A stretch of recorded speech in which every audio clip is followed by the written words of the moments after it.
Hey everybody, welcome to kind of a sad video, but also a bit of a celebratory video. This is going to be the world tour of my first ever hardcore amplified single player survival world that I recently just died on. I'll put a little clip on screen for you right now to show you the moment at which I died. Basically, a creeper dropped down on me and blew me up because I had my elytra on instead of a chest plate. Big rip. But it is what it is. This world, just to give you a few statistics, has about 800 days in it. If we look here, you won't be able to see because I reset the, I use the time set day command or whatever it is. But I'll put a little clip on screen to show you that I did indeed have roughly 800 days when I did die in this world. I'll quickly scroll through some of this stuff as well, but you're free to look through this as we go along. Essentially, I had about 7.6 total days play, so multiply that by 24, just over 180 hours in the world. You see all the items and all the different blocks that we were able to deal with here and all the mobs. The most important one, 1,364 cows that I was killed and 1,928 creepers, which is pretty crazy. So I think it's pretty fitting that we start this tour over where things first began. Right here is where my spawn chunks are, and actually this location over here is exactly where I spawned in, right around here. I don't know exactly where exact block is in here, but it was around in this position in which we first started the world. And I originally went this way. You'll see this huge body of water right here, and if we fly this way, you'll see that I originally went across this body of water over to this mountain biome over here if it eventually loads in. And as we head up the mountain biome, I think it's on this side, somewhere on this side, you will eventually see some torches. Aha, here we go. Some torches over here. I actually, the first night in this world, climbed up this entire mountain. You can actually go back and watch this series. The playlist will be linked down below, and I might put it in the top right hand corner as well. The very first night I actually came up to this mountain and dug myself a little bit of a hidey hole. Then realized that I would never be able to survive up here and made my way back down to the ocean area where I boated all the way across, and in just a minute you'll see exactly where we go. So I boated all the way across, and you'll see as it comes into view, this is the base area. This is where I decided to settle down and build some starter stuff and start the work on our base for this world. So if we head down here, you'll see a few wheat fields here and there, a cow pen of course, a few farms, nether wart pumpkin, enchantment table. There's actually a mending villager, which not right before my death, but pretty close to my death, we had just got this mending villager up in here. It had a different mending villager at a village, which I'll show in just a minute. But this was what I dubbed the starter tunnel. So essentially it was the place in the world where I had my starter area, and it was a tunnel right underneath of this little hill right here. So we have some chests over here, we have some chests here, we have some furnaces and a stone cutter, we have a bed and a crafting bench, all in this little like tunnel structure right here, which I thought was a pretty cool first little build just to get us started with the area. If we step behind the starter tunnel here, you can see our New Year's resolution board, which I have an entire video on this as well, going over my New Year's resolutions for the year. Here's all the resolutions. Feel free to pause the video and take a look at them. And if we head back this way, you'll see another tunnel. And this tunnel is pretty cool because it has a water elevator here. Now, where did this water elevator lead, you may ask? If we head all the way up here, you'll see it leads down this little staircase, small pathway over to, yes, a gigantic nether portal, the biggest size you can make a nether portal. I believe it's a 21 by 21 interior, what all the portal blocks are. And I built this little pathway all the way across here, added vines, blackstone, gilded blackstone, all kinds of crazy stuff here, which I thought I did a pretty good job with. And if we step off to the side here, you can see a little bit of an elytra landing platform there, as well as a little cliffside that I detailed with some stone and some leaves and things like that. I really like how this turned out, and honestly, I hope you guys like it too. A lot of vines though, which is a bit interesting. And on the back side here is where one of the most famous parts of this world actually happened. I accidentally, over on this side, a creeper blew up over here before this portal was even finished, and I ran off the side over here and almost fell to my death, just like that. Except down here, this wasn't lit up as it is now. It was actually completely dark, and as you can see, Endermen have completely torn this place apart. But I was fortunate enough that I was able to react in time to get a water bucket on my hotbar, and yeah, we were actually able to save the world. Obviously, I've died now, but that was the first near-death experience that I had in this world. Really thought that I had died there, to be quite honest with you. But what I was working on right before we died was this area. And as you can see here, there's a lot of construction going on here. There's a bridge all the way across. If If we hop up here, you can see it's made out of spruce and oak, and that's a common theme throughout here. You saw it back at the Nether Portal as well. I really wanted to go with a lot of blocks that I was used to and that I was comfortable with, so spruce and oak are kind of like the most comfortable stuff for me, so I thought it looked pretty good for this area. But you can see up here we were working on a little bit of an area in here, and I actually died. If we go in here, I actually died right here, so a creeper spawned on top of here and fell down on top of me and killed me right here. So yeah, that's how that happened. But the reason we were working on this is this was meant to be a villager trading hall. On the side here, you'll see this huge area that I had marked out. This is where we're gonna have a spiral staircase that was gonna be the entrance to where the base was gonna be. So a spiral staircase. Eventually, I wanted to terraform the outside here such that, well, it looked more like a mountain like it was supposed to be. That aside, probably the thing that I was the most known for was actually down here. Actually, before we go to that, you'll see our little Steve area. Steve was a cow that was named in the world that essentially a viewer on Twitch had named using a redemption, and kind of caught on. People really enjoyed it. Kind of was a small religion slash culty, not really a cult, but kind of a cult sort of thing. So it was a pretty fun little aspect that I will miss Steve moving on to the next world, but it was a pretty cool thing to have in there. But the thing that this world's probably most known for is down here. So this, if you can't tell, is actually the entrance to a mine shaft. I know, a mine shaft like this, what are you even talking about?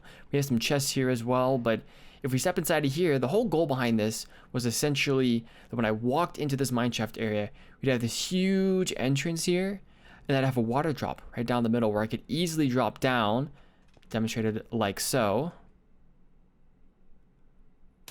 Just like that, I could drop down into the water, and we would have mining areas all the way around here. So there's actually some branch mines over here. Pretty cool lantern design, honestly, that a viewer had suggested to me, which I really, really enjoy. But a lot of this is made out of blackstone. I thought blackstone would work with this perfectly, and you'll see some branch mine entrances all the way around here. Some of these I've actually used, most of them I really haven't. By the time I built this, I'd kind of done all the mining I really needed, so there wasn't much of a point to it. There's a small little area over here that I never used as well, but I don't know, maybe I would have used it for something eventually, but I think it was fine as is. The other side of the branch mines over here, and then over here you'll see a spiral staircase that goes all the way up back to the surface. You'll see some lanterns plopped here and there. You'll see some recessed lighting with the shroom lights and some nether brick fences here. You'll see all the textured with all the blackstone brick variants, which I think worked out pretty well, honestly. I was pretty happy with those. Anyways, that was the mine shaft, which I said is probably the thing this world was most known for. The second most known thing, I guess outside of the portal, if we head this way, you'll see some sugarcane as we go along. It's actually the first cave that I did my first branch mine, my first mining stuff over here, which was a pretty good little haul. I actually have a branch mine down there, which isn't too important, but I figured I might as well show it. You'll see right across from that sugarcane where that spruce tree is being grown, we have a giant floating island. Now, why is this here, you may ask? Well, originally, right in the center here is where I put my mob farm. It's a darkroom spawner. We can actually go inside of it if I actually switch to spectator mode, not like that. We switch to spectator mode, we can sort of go inside, and you'll see darkroom spawner here. On YouTube, you guys probably can't see it too much, but there's a darkroom spawner here with 4 different spawning platforms that go down to this little drop chute right here. We can eventually kill things. This is what the inside of it looked like as well. I had to really light this up to make sure that the mob spawns were pretty efficient. But yeah, this was meant to be a floating island. It kind of looks like an ice cream cone or a hot air balloon.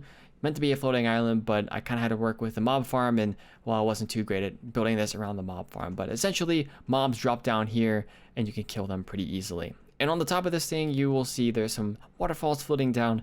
There's a pond in the middle as well, and there's some custom trees up here with some coarse dirt and different variants and leaves and whatnot and flowers, just to make this place look a little bit better up here.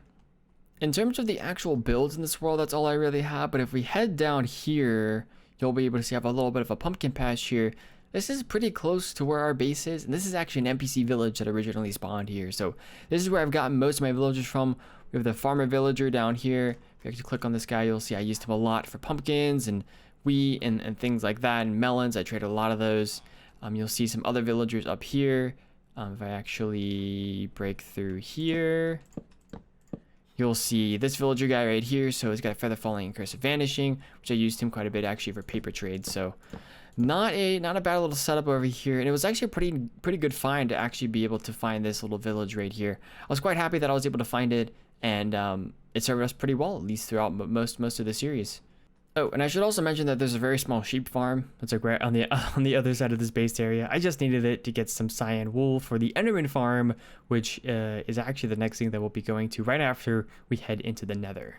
So now that we're at the giant portal, if we sort of head through here, you'll see the Nether Portal that is sitting right here. And actually, this is a pretty good Nether Portal spot, really because of how isolated and sort of contained things are. If this was anywhere out in the open, I for sure would have gotten blasted in the face by gas fireballs as we went along. But if we go this way, you will see huge lava pit right here. I almost actually died here at one point in this series. I don't think those ever captured on camera, but I actually almost died here at one point. So I got pretty lucky that I didn't actually fall off the edge here. But yeah, we basically spawned in another wastelands. You'll see a few bridges here and there in the Nether. I basically use this to go to different areas. If we actually speed through this way, you'll see the Soul Sand Valley here. And not too far away from the Soul Sand Valley, it's actually right in the middle of the Soul Sand Valley, or really close to it. If we head this way and follow the torches along this side, this way, you will see, if we speed through here, a nice bastion. Now, I actually raided this bastion before the piglin brutes were introduced to the game, so I'm very lucky that I did. The bastion actually ended up not being too bad, but it also didn't have the most amount of loot in it, so I don't know how useful it really was. But hey, there's at least a bastion right here.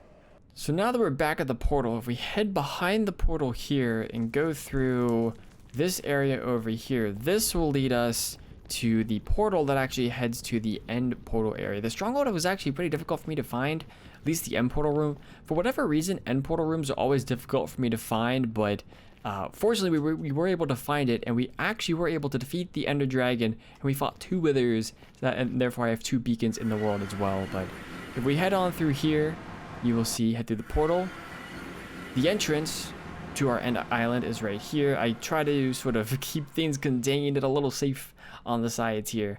If you look behind us though, we have ourselves a nice little area, where I was able to use a lot of the warped wood and whatnot that is associated with the Enderman Farm, or with Enderman in general, to create a pathway over to the Enderman Farm, which is way over this way. Now, this Enderman Farm is designed by a fellow Afterlife SMP member, GP, which the video that he has about his Enderman Farm is in the description of the video that I did on this Enderman Farm, where I made all of the things around it. But as we approach, you can see the Enderman drop down fairly quickly. It's an Endermite design, of course. We have a very small enchantment area over here with an ender chest and whatever, the grindstone, whatever it's called right there. A few flowers around here as well. And on the other side here, we have a chest. Basically, the way the overflow system for this worked is that if you dropped in an item that wasn't an ender pearl, it would spit out here. So I didn't actually ever do that, but it was nice to have that sort of system on an Enderman farm like this. And I would definitely use this Enderman farm design again. Honestly, I think it's a pretty dang cool Enderman farm design. And just to give you an idea of what the Enderman Farm kind of looked like on the outside and how the Enderman Farm works, there's a semicircle up here, and there's the Endermite in the middle right there. So they basically, all the Endermen fall into here. These guys are kind of get stuck on the end, but it's honestly not that bad, and you get quite a bit of XP from this. So honestly, I think that's all that we have in this world. It doesn't look like a lot. I just spent 180 hours in this world. I will leave a world download down in the description if you want to look around. Obviously, it doesn't count all the days because I messed up and used the time set day command, so reset all of the days. But if you are curious about other things, or you want to explore this world yourself, feel free to head down to the description below and download the world and fly around it. This is, I don't think I mentioned at the very beginning, an amplified world, so the terrain generation is a little bit different. It was a hardcore world as well, which is why I'm doing this world tour now, because I died in the world. So hopefully you all will enjoy seeing the world just as much as I loved being in the world. Thank you all for watching, and yeah, I guess I'll see you all in the next world, happening very, very soon. Thanks for watching.